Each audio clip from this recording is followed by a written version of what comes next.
Y en nuestro blog encontramos los talleres, ¿cierto? Y seminarios que tenemos para ustedes.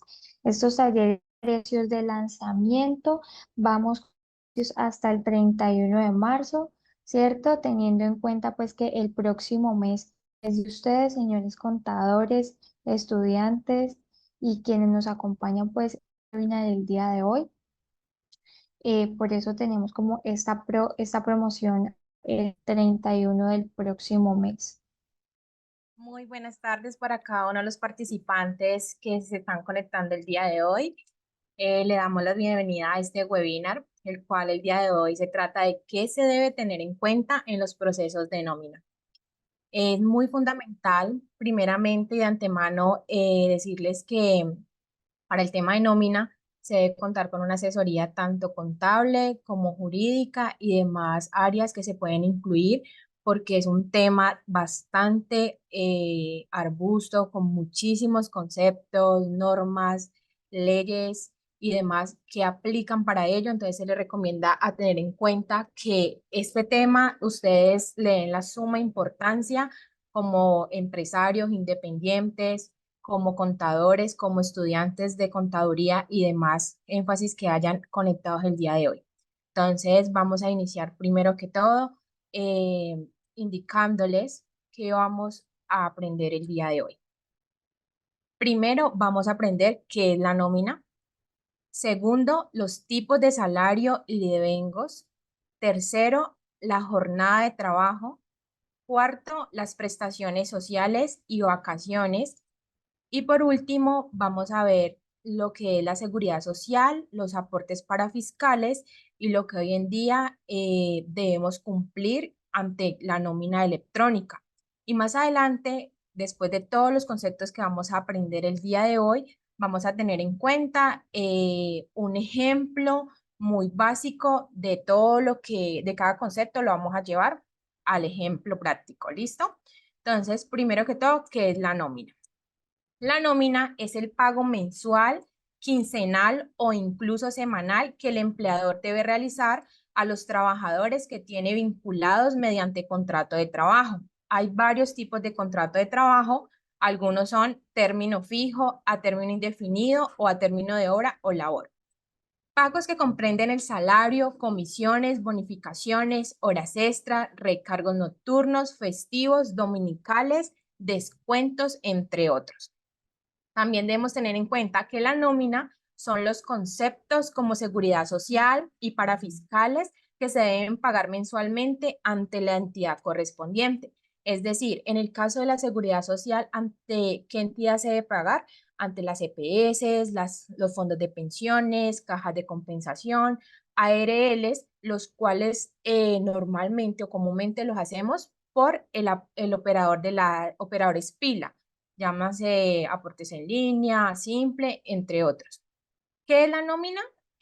Adicional de todo esto, debemos tener en cuenta que tiene un periodo y el periodo máximo para liquidar la nómina es mensual. Es fundamental tener en cuenta esto, ya que muchas veces nos encontramos con empresas que pagan la nómina ciertos lazos de tiempo y no lo están teniendo en cuenta con su colaborador o en un contrato de trabajo, pero se estima de que debe ser mensual. Tipos de salario. Primero vamos a ver qué es un salario.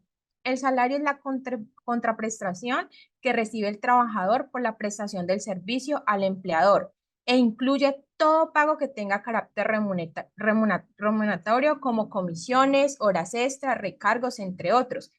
En estos momentos en Colombia tenemos estos tipos de salario, que es el salario mínimo, el más común. También tenemos el salario integral, el salario en especie y el salario a destajo. También debemos tener en cuenta que cuando hablamos de salario pagado en efectivo o en especie, se puede dar como entendido entre alimentación o vivienda o entre otros. Vamos a hablar en este caso sobre el año 2024, que es a partir del 1 de enero, sobre el decreto 2292 del 29 de diciembre del 2023.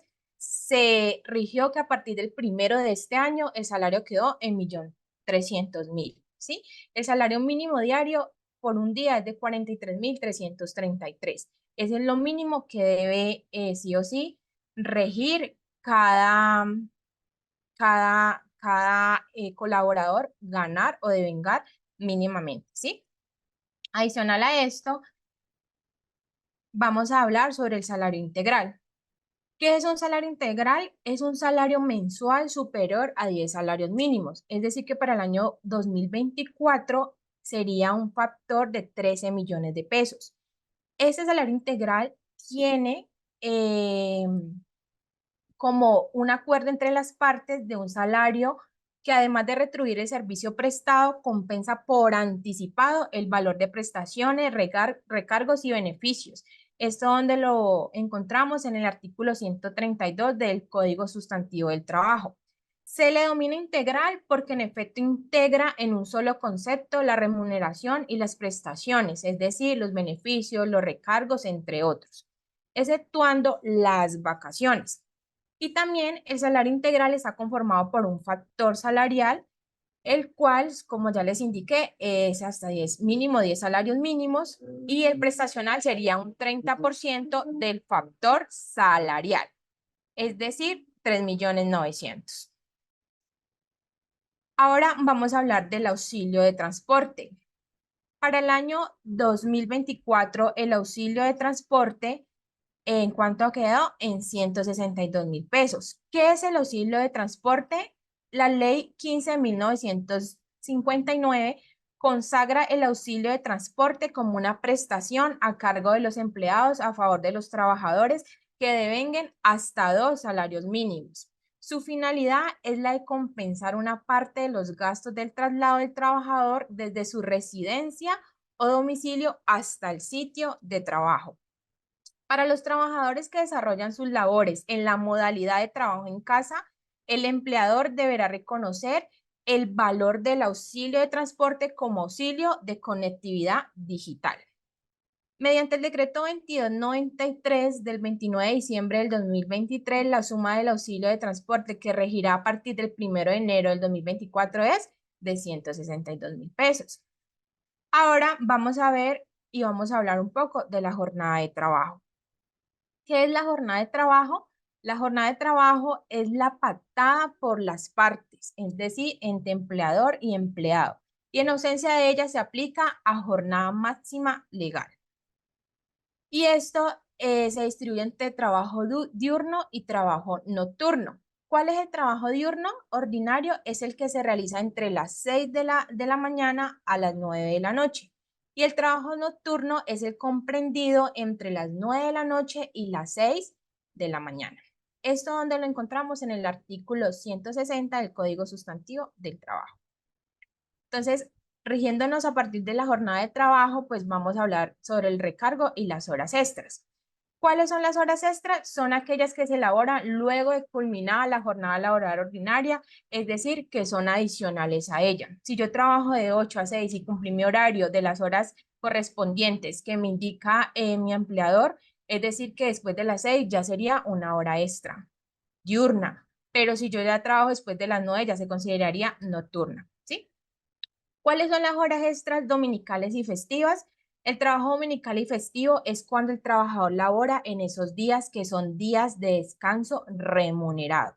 Es decir, si mi jornada se establece en mi contrato de trabajo o tengo el acuerdo con el empleador de que mi jornada laboral es de lunes a sábado, el domingo ya son horas extras dominicales y festivas porque ese día es mi día de descanso, ¿sí? Entonces ya se consideran horas extras dominicales. Adicional, vamos a ver los porcentajes de recargo dependiendo de cada tipo de hora extra, porque no para todas es el mismo porcentaje de recargo, ¿verdad? Entonces, para la hora extra diurna tiene un porcentaje de recargo del 25%, para la extra nocturna del 75%, para la extra diurna dominical y festiva del 100%, para la hora extra nocturna en domingos y festivos del 150%, el trabajo nocturno del 35%, la hora dominical y festiva del 75% y el nocturno en dominical y festivo del 110%. Debemos tener presente que para este tipo de trabajo de horas extras es fundamental que ustedes como empleadores o como liquidadores en el área de nómina y demás responsabilidades que tengan sobre ella, deben tener en cuenta que esto debe estar estipulado en el contrato de trabajo, los horarios laborados entre la jornada inicial y final, que se considera tipos de negociaciones y demás, porque muchas veces nos encontramos en empresas que las personas trabajan de domingo a domingo, entonces hay formas de liquidar distinto ese domingo, ya que se puede dar un recargo, pero se le puede dar un descanso compensatorio, o si no, pues se considerarían horas extras y demás puntos a tener en cuenta. Entonces es recomendable que ustedes estén muy bien asesorados en este aspecto. Más adelante vamos a hablar sobre las prestaciones sociales y las vacaciones. ¿Qué son las prestaciones sociales? Las prestaciones sociales son los pagos adicionales aparte del salario que el trabajador recibe mensual o anualmente. Son obligatorias por parte del empleador y tiene como finalidad principal cubrir necesidades o riesgos ordinarios del trabajador. Las prestaciones sociales comprenden la prima de servicios, las cesantías y los intereses de cesantías. Entonces vamos a ahondar en cada prestación social que estamos obligados como empleadores a liquidarles y provisionar a cada empleado. Entonces, primero vamos a hablar sobre las primas de servicios. ¿Qué son las primas de servicios? Es una prestación social otorgada por el empleador al trabajador como una compensación dados los beneficios que genera en la prestación del servicio y comprenden dos periodos de pago. Esto donde se rige sobre el artículo 306 del Código Sustantivo del Trabajo. Es decir, que sí o sí, las primas de servicio tienen dos periodos de pago. El número uno se comprende entre el 1 de enero al 30 de junio, que es el primer pago. El segundo sería comprendido entre el 1 de julio al 30 de diciembre. Plazo de pago hasta el 20 de diciembre. ¿Qué le va a pagar la prima en enero? Pues no es el deber ser, ¿verdad? Porque la norma nos indica que es hasta el 20 de diciembre. Para poder liquidar esta prima, debemos tener en cuenta su fórmula. Y la fórmula es salario más auxilio de transporte por número de días laborados dividido 360 días. Ahora, vamos a hablar sobre las cesantías, la prestación de las cesantías. ¿Qué son las cesantías?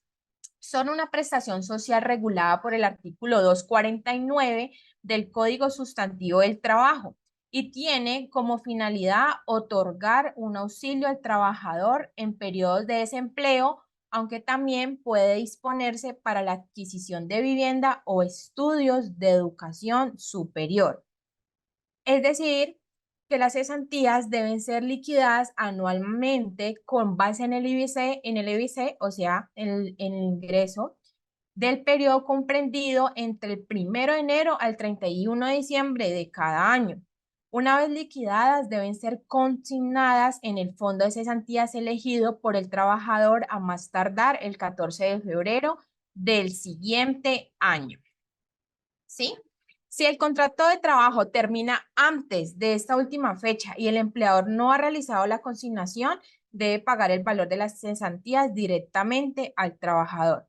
Aquí sí les doy como un tip a tener en cuenta y es que cuando sus colaboradores usted les vaya a liquidar, aquí nos está indicando la norma que es del 1 al 31 de diciembre de cada año. Muchas veces hay colaboradores que deciden pues cambiar o terminar la relación laboral en enero. Entonces, como recomendación, al 31 de diciembre o antes de liquidar a su colaborador, consígnele todas sus cesantías al fondo indicado o al fondo correspondiente de cada colaborador, porque si en el momento que usted lo liquida, pues la norma nos dice que deben ser liquidadas con el último salario devengado. ¿Sí? Entonces, si ya soy en enero del 2024, ya debería liquidarlos con 1.300.000, pero si yo las consigno, entonces ya las consignaría al correspondiente del 2023 y no ya lo del 2024, ¿sí? ¿Me hago entender? Entonces, como recomendación, siempre consignarlas lo más pronto posible, por si el colaborador se va en el año vigente actualmente,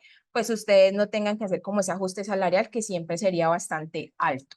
La fórmula que vamos a tener en cuenta para las cesantías es salario más auxilio de transporte por número de días laborados dividido 360 días.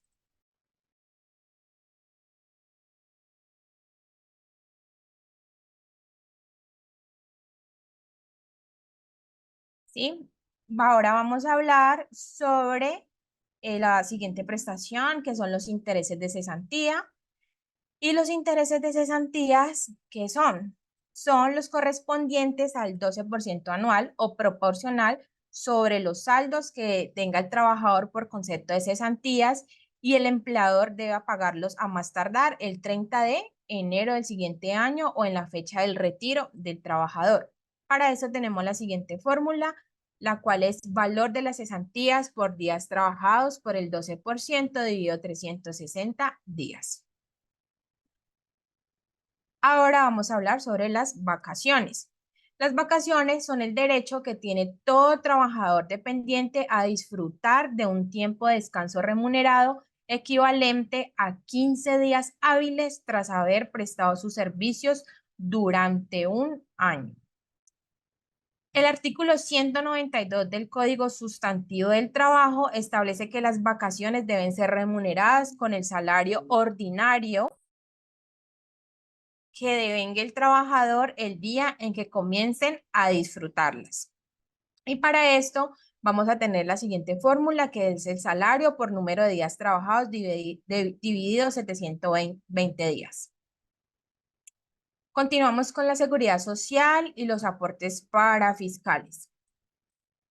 En la seguridad social debemos tener en cuenta que se rige sobre la Ley 100 de 1993, la cual empezamos por el régimen de la salud, ¿sí? Debemos tener en cuenta que en el régimen de la salud es el que protege al trabajador contra contingencias de enfermedades o maternidades. La empresa, pues, se diría que está obligado a pagar un 8,5%, pero más adelante vamos a ver si hay unas empresas que están exentas y aplican este artículo. Más adelante lo vamos a ver. Y el empleado sí está obligado a aportar el 4%. Entonces también vamos a hablar sobre la pensión, que es el régimen que ampara el trabajo contra las contingencias de vejez, invalidez y muertes. ¿Sí? Entonces, la empresa está obligada a contribuir con el 12%, mientras que el empleado es el 4%.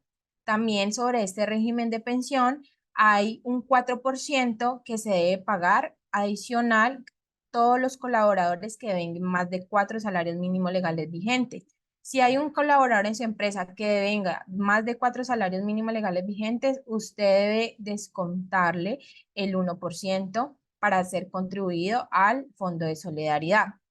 Y tenemos en este sistema de riesgo de seguridad, el sistema de seguridad social, tenemos los riesgos laborales, ¿sí? Dependiendo de la empresa, de la actividad de cada empresa, aplica un nivel. El nivel 1 es el más común, el más usado, que es para las áreas, las partes o las áreas administrativas, que sería el 0,522%, o hay otras actividades que son de construcción que pues aplicarían el más alto. Continuando con el tema de la seguridad social, vamos a hablar sobre los aportes parafiscales. Primero, ¿qué son? Son pagos obligatorios que los empleadores deben realizar por sus trabajadores con destinación específica a algunas entidades. ¿A qué entidades? Al SENA, al ICBF y a la Caja de Compensación. El artículo 108 del Estatuto Tributario nos indica que los aportes parafiscales son requisitos para la deducción de salarios. Y aquí viene el artículo del cual les mencionaba anteriormente, que es el artículo 114, raya 1 del Estatuto Tributario, el cual nos exonera de los aportes de EPS, SENA y SFF, siempre y cuando los contribuyentes declarantes del impuesto de renta respecto a los trabajadores que devenguen menos de 10 salarios mínimos legales vigentes, es decir, para el año 2024 serían 13 millones, aplica para personas jurídicas y personas naturales con más de 2 empleados, y deberán liquidar y pagar la autorretención por renta especial sobre los ingresos en el formulario 350, el decreto 2201 del 2016 y las tarifas DUR 1625 del 2016, artículo 1.2.6.8. Todas las empresas o independientes que apliquen esta exoneración, pues no están obligados a hacer el aporte del SENA y CBF y de la EPS del 8,5 que les hablaba anteriormente, el 8% que les hablaba anteriormente. A continuación, y por último, vamos a ver el concepto de nómina electrónica. Primero, ¿qué es la nómina electrónica? La nómina electrónica es el documento soporte de pago de nómina y de las prestaciones sociales que se deben emitir, ya sea de forma mensual o anualmente. El concepto 1605 4.2.4.13 nos indica la siguiente pregunta. ¿Cómo se debe efectuar la inclusión en la generación del documento soporte de pago de nómina electrónica de las prestaciones sociales de reconocimiento anual? Si usted como empresario, como independiente, como persona natural, usted desea que toda esa nómina que usted liquida mes a mes y que después de un periodo del 1 al 31 de diciembre sea totalmente un soporte de costos y deducciones en el impuesto sobre la renta y complementarios o en los impuestos descontables en el impuesto sobre las ventas, que es el IVA, usted pues está obligado a efectuar la generación del documento soporte de pago de nómina electrónica. De lo contrario, pues no los podrá tomar como soporte de costos y deducciones. Ahora, hay una pregunta que nos surge últimamente y pues es la forma en que usted como profesional o usted como conocedor de la norma pues decida hacerlo. Ambas formas son correctas, pero usted debe tener el control de ellas. Es cuando debo transmitir la nómina electrónica de forma mensual. ¿Pero de qué forma? ¿Incluyo las provisiones o no las incluyo? Incluyo la cesantía, las vacaciones, todas estas prestaciones que le corresponden por devengo al empleado. Es la forma, la decide cada uno, ¿sí? Entonces debemos tener en cuenta que ese concepto nos indica, los valores deben incluirse por el total reconocido, por pago o abono en la cuenta o lo que suceda primero, ¿sí? Entonces, hay empresas que decidieron mandar su nómina de forma mensual, las cuales incluyen sus provisiones por cada, lo que ya le corresponde a cada empleado en su documento soporte de pago. Pero hay otras empresas que decidieron hacer en el mes de diciembre, hacer todo su acumulado y mandar esas provisiones y la nómina sí se manda mensual, pero esas provisiones por esas prestaciones que son cesantías, intereses, vacaciones y prima, hacerlo al corte de diciembre. Pero usted debe tener cuidado de que no las vaya a mandar doble, ¿sí? También debemos tener en cuenta de que existe una nota de ajuste y que si usted decidió hacerlo de la forma mes a mes, pero al 31 de diciembre usted ve que por vacaciones no reportó todo y le faltó un saldo, hace una nota de ajuste donde usted incluya ese saldo para que las vacaciones estén correspondientemente bien enviadas. Y si no, si usted lo hizo de forma pues anual, enviar sus prestaciones sociales, usted ya va a enviar inmediatamente en diciembre todos sus conceptos correctamente, pues bien, o sea, bien realizados. Algo que también debemos tener en cuenta es que cuando nosotros enviamos nuestra nómina electrónica, pues debemos verificar, hacer una comparación con nuestra contabilidad, que lo que yo tenga en mi gasto esté pues bien enviado mi nómina electrónica. Entonces yo les voy a mostrar aquí algo muy básico que es sobre, yo tengo mi balance, ¿sí? Yo tengo aquí, esa empresa decidió hacerlo de forma mensual, enviar sus provisiones, ¿sí? Entonces yo tengo aquí mi sueldo por 1.160.000, estos son datos del año anterior, pero pues da el mismo efecto para este año, ¿sí? Auxilio de transporte, cesantías, tengo intereses, primas, pero cuando yo voy a ver mi documento soporte de nómina electrónica deben coincidir. Es decir, aquí dice sueldo, 30 días, 1.160.000. ¿Es lo mismo que tengo en mi balance? Sí, sí es correcto. En el caso de las vacaciones, si mi provisión para este colaborador es 40.387, pues que sea lo mismo que yo tengo aquí en mi provisión de vacaciones. ¿Sí? Es fundamental de que ustedes hagan ese tipo de validaciones de forma anual y de forma mensual, que lo que ustedes envíen en su nómina electrónica sea lo mismo que ustedes debidamente deben tener en su contabilidad para que en el momento de sus costos y gastos sean totalmente deducibles y los correctos.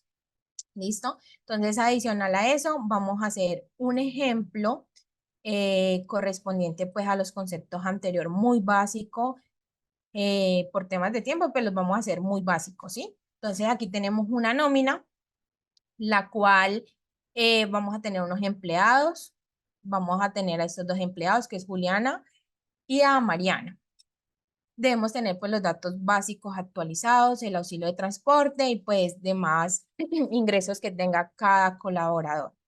¿Sí? Es fundamental eh, tener un certificado de la pensión o sus respectivas afiliaciones a cada fondo de pensión de cada empleado por temas de seguridad social, ¿sí? Si el empleado, él decide, yo vengo con un histórico en la nueva EPS, ejemplo, usted debe afiliarlo en el histórico que él viene o en su defecto, pues preguntarle al empleado en qué EPS desea estar, porque si él está afiliado en una EPS por el momento que usted hace la liquidación de la seguridad social, usted le coloca SURA, pues van a empezar a llegar ese tipo de novedades. Mire, señor empleador, él está afiliado en una EPS, pero usted pagó en Sura, entonces tiene que ir a subsanar todo este tipo de novedades. Es fundamental hacerlo correctamente en cada fondo correspondiente. Si usted como empresa está afiliado en la caja de compensación, ejemplo, Confandi, usted debe pagar en su planilla cada mes en Confandi, porque pues si no, va a generar dichas novedades que después va a tener que subsanar. Entonces aquí tenemos estos dos empleados con sus áreas correspondientes y vamos a hacer una prueba como si fuésemos a liquidar una quincena. Entonces en esta quincena, este empleado, Juliana, tuvo 10 días laborados y 5 días en incapacidad. Es fundamental que siempre tengamos cada una de las novedades actualizadas. Si su colaborador tuvo una licencia de maternidad, si su colaborador tuvo un permiso por licencia remunerada o licencia no remunerada, si el colaborador hizo horas extras y demás tipo de novedades, usted debe tenerlas totalmente actualizadas en el momento de liquidar su nómina para que sea pues correctamente liquidada. Entonces vamos a hacer un ejemplo de que esta colaboradora Juliana trabajó una hora extra diurna y trabajó una hora extra nocturna.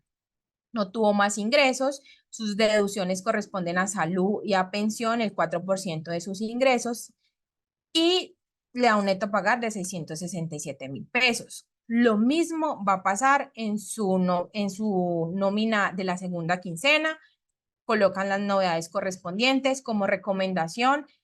Ustedes, pues, si lo manejan de forma en Excel, así como yo les estoy dando este ejemplo, pues recuerden tenerlo muy bien parametrizado, actualizado, con los porcentajes correspondientes de cada recargo, como lo vimos anteriormente. O si no, pues si ustedes cuentan con un sistema contable, se recomienda pues tener el módulo de nómina, pues para que se haga pues bien, ¿sí? Entonces, aquí lo estamos haciendo en un Excel. Adicional a eso, debemos tener en cuenta que cada uno de estos rubros deben ir contabilizados correspondientemente a sus cuentas. Entonces vamos a ver, de ejemplo, a la colaboradora Juliana, la cual ella pues en su segunda quincena no tuvo novedades, trabajó sus 15 días normales, tiene pues derecho a su sueldo, a su estilo de transporte y pues a sus cuentas por pagar, ¿sí? Entonces pues aquí vemos que se va a la cuenta de sueldos, al auxilio de transporte y a sus salarios por pagar, ¿sí? Adicional a eso, debemos tener en cuenta que debemos hacer nuestras provisiones de nómina, donde se calcule correspondientemente el 8,3% de cesantías, los intereses, las primas y las vacaciones. Y por último, la seguridad social, que sería el 12% de pensión, el 4% de caja y el 0,522 de la ARL.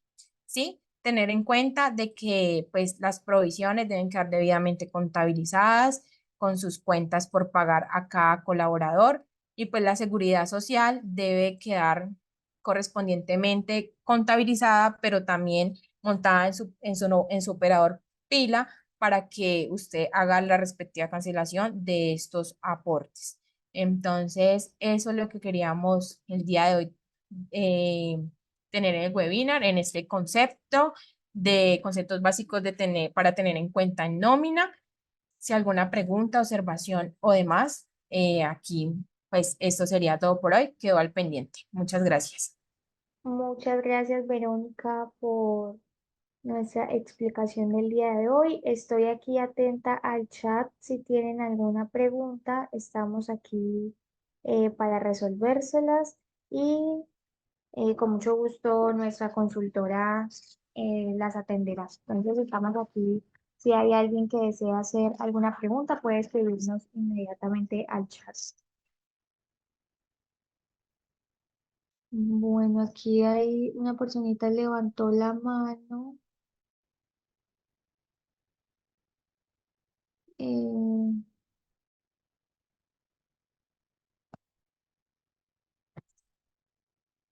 dice Paola, si presentan nómina el 16 de enero a las 7 p.m., ¿esta nómina es deducible? ¿Nos puedes contestar, porfa, esa pregunta, Vero? Bueno, muy buena pregunta. Debemos tener en cuenta que el envío de nómina electrónica tiene una fecha ya estipulada y dice el 10º día hábil de cada mes, ¿sí? Entonces, la fecha está estipulada y debemos cumplir con ella, ¿sí? Entonces, si nos vamos por norma, la fecha nos indica que debe ser el 10º día hábil de cada mes, ya queda en el criterio de cada profesional si se la toma como deducible o no. Listo, perfecto. Jorge Martínez alzó la manito. Jorge, ¿puedes escribirnos, porfa, tu pregunta al chat? Yo la leo a la consultora. Bueno, mientras Jorge, pues listo, ya nos escribió la pregunta.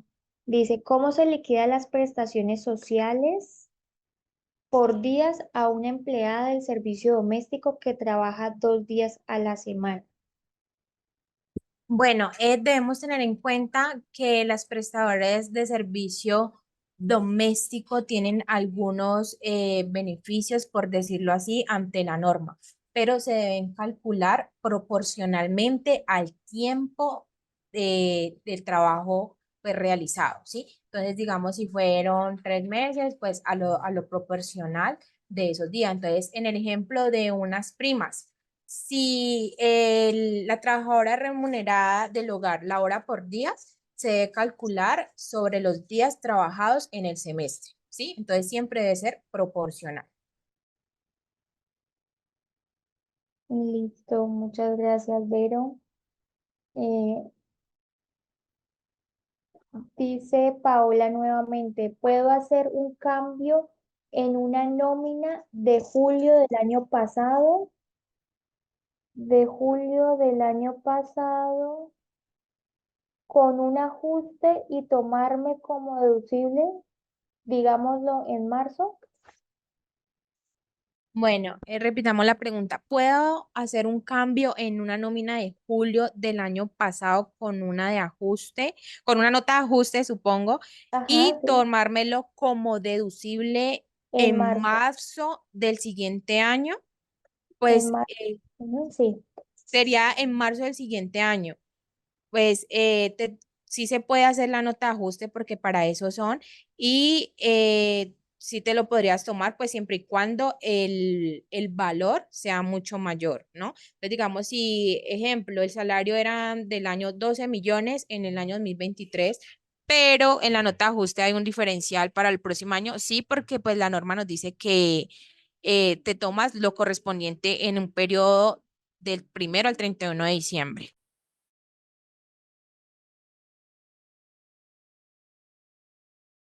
listo, gracias, Vero.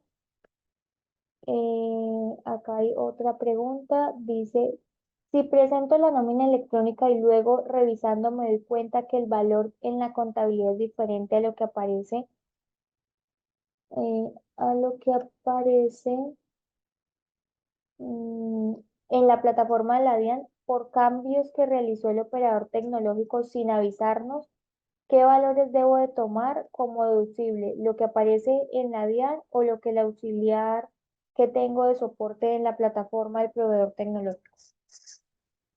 Pues debes, en estos casos, debes tomarte lo efectivamente en el auxiliar que tienes de soporte en la plataforma de proveedor tecnológico porque pues debes dejar por asentado todo el suceso, ¿sí? Porque si fue un error por temas tecnológicos, debe dejarlo asentado a no ser de que no haya posibilidad también de hacer nuevamente una nota ajuste donde sí te visualice tanto en contabilidad como en la DIAN los mismos valores. Listo, gracias, Vero. Acá hay otra pregunta. Dice, en nómina electrónica se transmite ARL y caja el 12% del patrono de pensión. No entiendo esta pregunta. Ya sé cuál es la pregunta. Si en la nómina electrónica debemos transmitir todo el tema que es de planilla de seguridad social, no, no, señor. Por lo que tu soporte como tal es tu planilla de pago. En la nómina electrónica es lo devengado del colaborador, es decir, sueldos y prestaciones sociales. Ok, gracias. Acá respondiendo lo que nos dice la señora Nubia. En cuanto a las grabaciones de los webinars, nuestro equipo de mercadeo indicó que van a estar en el canal de YouTube, entonces para que porfa vayan y se suscriban a nuestro canal de YouTube y puedan ver todas las grabaciones que llevamos de este 2024.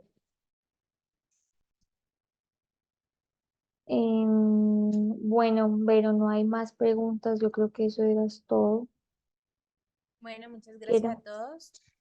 Les quiero recordar el próximo webinar para el 27 de febrero a cargo del doctor Juan Pablo Hernández. Él es el director em, jurídico de la firma BLR y el tema es que se debe tener en cuenta en una asamblea. Recordemos que estamos próximas a las asambleas de accionistas, las cuales se presentan el 31 de marzo, donde se aprueban los estados del año inmediatamente anterior. Claro que sí, ya les doy el canal de YouTube por aquí, ya se los mando. Aquí como pueden ver en pantalla, están nuestros talleres online, ¿sí? De nuestro programa BLR Academy. Les recuerdo pues que estamos con precios de lanzamiento, vamos con estos precios hasta el 31 de marzo. Tenemos estos talleres, próximamente tendremos el taller de exógena, que también se nos aproxima la información exógena para las empresas, entonces para que aprovechen estos precios de lanzamiento. Tenemos también el programa Contaverso. Las personitas que de pronto estén interesadas en adquirir Contaverso nos pueden escribir a nuestro Instagram, a nuestras líneas de servicio al cliente. Bueno, les compartiré entonces el canal de YouTube para que puedan ver todos los webinars que tenemos grabados eh, de lo que ha corrido este año 2024. Listo, ahí les compartí el link del canal de YouTube donde van a poder pues ver todos los webinars que tenemos hasta el momento. Muchas gracias por su asistencia. Esperamos que sean de gran utilidad estos webinars que estamos ofreciendo nosotros y la firma para este año 2024 y que tengan una feliz resto de tarde.